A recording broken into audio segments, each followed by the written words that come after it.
Ketika masuk ke hutan, salah satu anggota Portugis ini melihat sosok yang disangkanya musang. Tapi setelah ditembak, jatuh, ternyata itu orang. Dan ketika sudah meninggal, ditimpa hujan, ditimpa panas, badan manusia itu berlumut ternyata. Ketika dicukur, lumut itu dibersihkan, ditaruh dalam keranjang. Kalau dalam bahasa Melayu kan keranjang tu raga. Beda. Tapi kan kalau berita tu bisa saja dia buat judul atau informasi yang menghebohkan.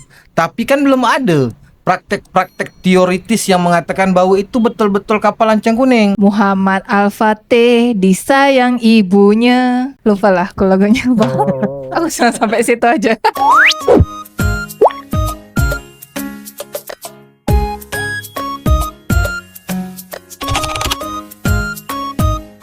Moyang Seraga tuh udah ada tariannya. Orang Karimun yang bawa. Betul, itu salah satu sanggar yang ada di Karimun pernah melakukan penelitian di Buru dan saya kenal dengan pemilik sanggar tersebut. Soalnya Moyang Seraga ni pernah dibuatkan tarian dengan Angsana Dance dekat Karimun.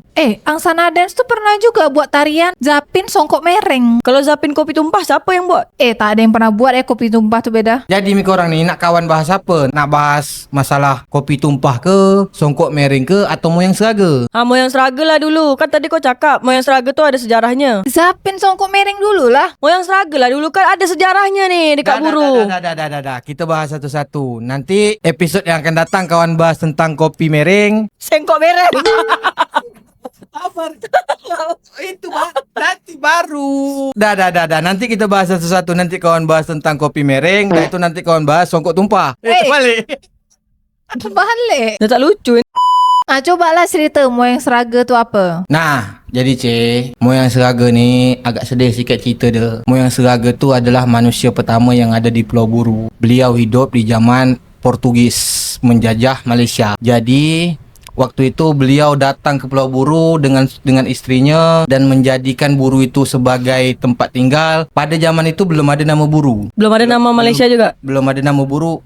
Mungkin Malaysia tak tahu. Pokoknya Buru itu belum dikasih nama, masih pulau kosong. Moyang Seraga dan istrinya datang ke Pulau Buru. Dan alhamdulillah di Buru, istri Moyang Seraga dianugerahi anak. Hamillah istri Moyang Seraga dan ketika ngidam di zaman dulu, suami harus menuruti apa yang diidamkan oleh para istri. Dan ketika itu, istri Moyang Seraga ini mengidam rusa hamil beranak jantan. Faham?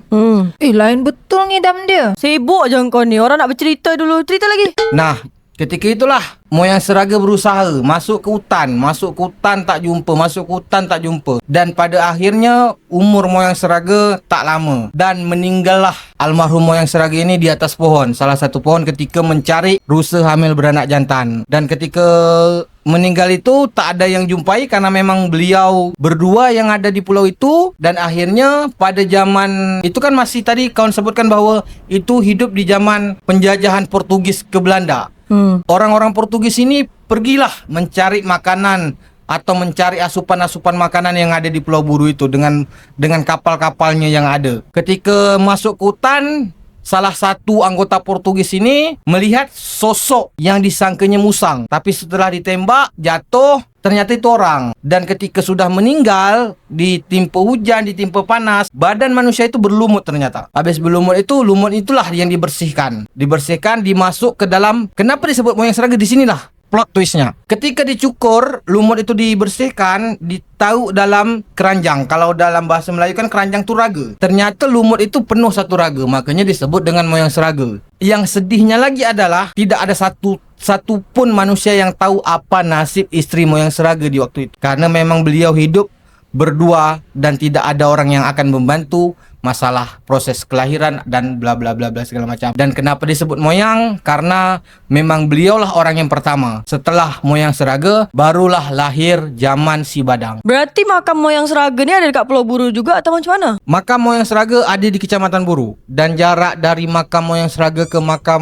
Badang itu hanya kisaran 5 atau 6 kilo. Tapi sebenarnya betul tak itu adalah makam Moyang Seraga yang sebenarnya? Sebab kan tadi kau cakap tubuhnya sudah berlumut, terus dimasukkan ke dalam keranjang telanjang itu apakah masih berbentuk badan dan langsung dimakamkan atau macam mana? Setelah dicukur masih berbentuk badan, hanya berlumut karena ditimpa hujan dan panas. Itu diyakini memang disitulah makam moyang Seraga, karena zaman itu ketika orang-orang Portugis itu menemui mayat moyang Seraga, baiknya mereka langsung mengkubumikan dengan cara mereka lah, kita nggak tahu secara Islam atau gimana waktu itu. Jadi tarian moyang Seraga yang berbulu-bulu tuh ada hubungannya dengan kisah ini? Jelas kan, tadi kan kawan kan udah jelaskan bahwa pemilik Sanggar Angsana tadi yang beda cakap pernah datang ke Buru untuk meriset kejadian atau sejarah moyang Seraga itu, barulah dibuat dalam bentuk tarian. Kalau di kehidupan kita sekarang nih di tahun 2025, kita nak ke Pulau Buru ni macam mana teknisnya? Apakah lewat Balai atau lewat Batam bisa langsung ke Buru atau macam mana? Kalau dari Batam langsung ke Buru tidak ada, harus ke Tanjung Balai dulu. Tapi kalau dari Tanjung Pinang itu ada, Langsung ke Buru. langsung ke Buru. Pakai kapal apa? Karunia Jaya. Itu berapa lama durasi dia? Tanjung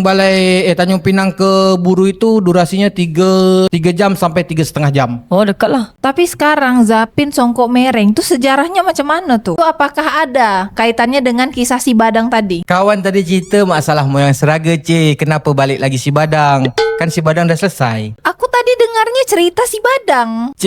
Tadi kawan cerita tu tentang moyang Seraga dan Angsana Dance. Kalau Pulau Buru ni dia banyak buah apa? Terus dia penghasil apa sekarang dekat dunia nyata? Nah, kalau buah beda, Buru tu penghasil durian, penghasil rambutan terbaik. Kalau penghasil ekonomi rata-rata masyarakat di sana tu nelayan dan petani. Petani apa? Petani beras. Petani karet. Tapi kalau engkau bilang durian sama rambutan terbaik di Buru, berarti engkau nak melawan durian Tanjung Batu.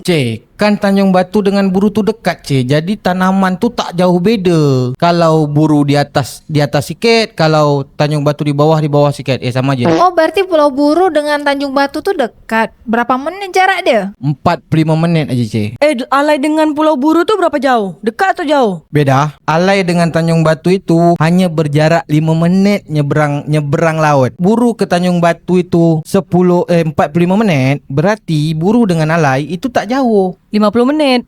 Nambah 5 menit. Betul.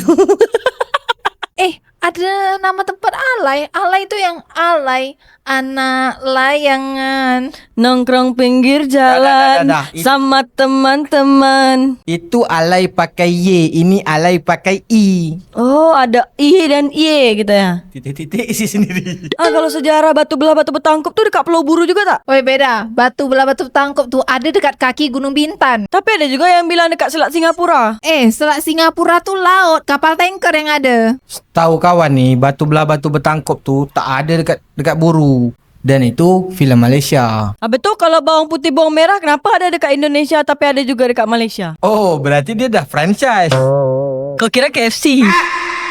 Tapi sekarang waktu kapal lancang kuning tuh berlayar malam, dia lewat tak dekat Pulau Buru tuh? Nah, ini menarik, Ini betul-betul kebetulan dan ini memang tak ada di skrip kita sebelumnya. Setahu kawan, ada satu selat yang ada di Buru itu.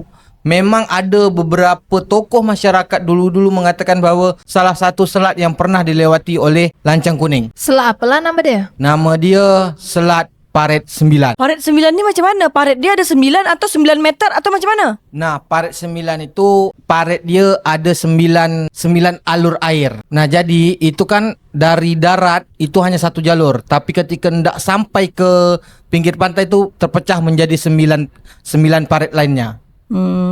Maka disebutlah itu Parit 9. Dan dulu pernah ada yang mengatakan bahawa Lancang Kuning tu memang pernah berada di selat itu gitu. Tapi banyak yang bilang kalau kapal lancang kuning tuh muncul di Gunung Bintan. Setahu kawan, kapal Lancang Kuning itu muncul di pantai Bintan, di pantai Pulau Bintan, bukan di Gunung Bintan. Kalau dia muncul dekat Gunung Bintan, itu bukan kapal, pesawat, Tapi kau percaya tak kalau kapal lancang kuning tuh muncul dekat Bintan? Jadi di zaman dulu tuh yang namanya lancang bukan hanya Lancang Kuning, banyak lancang-lancang yang lain. Karena dalam kosakata Melayu itu lancang itu adalah kapal. Jadi bisa saja itu yang muncul di pantai-pantai Pulau Bintan itu memang sebuah lancang, tapi kita belum bisa pastikan itu Lancang Kuning atau bukan. Tapi banyak yang memberitakan kapal Lancang Kuning ni dia muncul dari pasir Pulau Bintan. Beda. Tapi kan kalau berita tu bisa saja dia buat judul atau informasi yang menghebohkan. Tapi kan belum ada praktek-praktek teoritis yang mengatakan bahwa itu betul-betul kapal lancang kuning. Tapi sekarang lagu Lancang Kuning nih dia identik dengan Bengkalis. Ngapa pula kapal Lancang Kuning tuh muncul dekat Bintan? Nah, jangan-jangan ini ada sebuah teori yang baru. Teori tentang apa lagi? Karena sejarah Melayu nih beda, itu saling berkaitan, saling berhubungan. Jadi ada kemungkinan besar itu semua terjadi. Tapi engkau tak percaya kalau kapal Lancang Kuning tuh muncul dekat Gunung Bintan? Kalau kapal lancang kuning tuh timbul dekat Gunung Bintan, jangankan kawan, semua orang tak percaya. Tapi sekarang sejarah Muhammad Al-Fatih, dia menaikkan kapal ke atas gunung untuk menyerang Konstantinopel. Kapal Muhammad Al-Fatih ni beda dengan kapal lancang kuning dan beda zaman. Kalau lancang kuning ni cerita Melayu, kalau Al-Fatih ni aku tak tahu cerita apa. Engkau ni tak baca sejarah Muhammad Al-Fatih. Cobalah kau cerita dengan aku sikit. Aku dah cerita, engkau tengok aja videonya. Emangnya ada, Cik? Muhammad Al-Fatih disayang ibunya. Lupalah aku lagunya. Aku sampai situ aja. Kalau engkau tak percaya, engkau nonton aja tuh video Ustadz Felix Xiao. Tuh banyak tuh cerita Al-Fatih. Tapi sekarang ni kita bercerita tentang kapal lancang kuning. Aku kan memberi semangat kalau kapal Lancang Kuning tuh muncul juga dekat Gunung Bintan. Tapi kan sekarang ni tak terbukti kalau kapal lancang kuning tu timbul dekat Gunung Bintan. Tak ada bukti teoritis dia dan tak ada bukti fakta dia yang mengatakan bahawa Gunung Bintan tu pernah naik kapal. Gunung Bintan naik kapal. Tapi kan sekarang ni tak ada bukti teoritis atau bukti fakta yang mengatakan bahawa kapal lancang kuning tu naik ke Gunung Bintan. Tapi kapal Columbus tu pernah masuk di tepi sungai Gunung Bintan. Itu ceritanya macam mana pula tuh beda? Engkau harus pergi dulu ke bawah kaki Gunung Bintan. Jumpa siapa? Engkau jumpa sama Bang Hasim dekat Bintan. Siapa pula Hasim Bintan ni beda? Hasim Bintan ni nanti dia ada keterhubungannya dengan Hang Nadim dan Hang Tuah. Itu sesuai sangat kalau beliau yang cerita tentang kapal lancang kuning tu naik ke Gunung Bintan. Kalau engkau ni cerita tentang apa? Malaslah aku cerita dengan kau,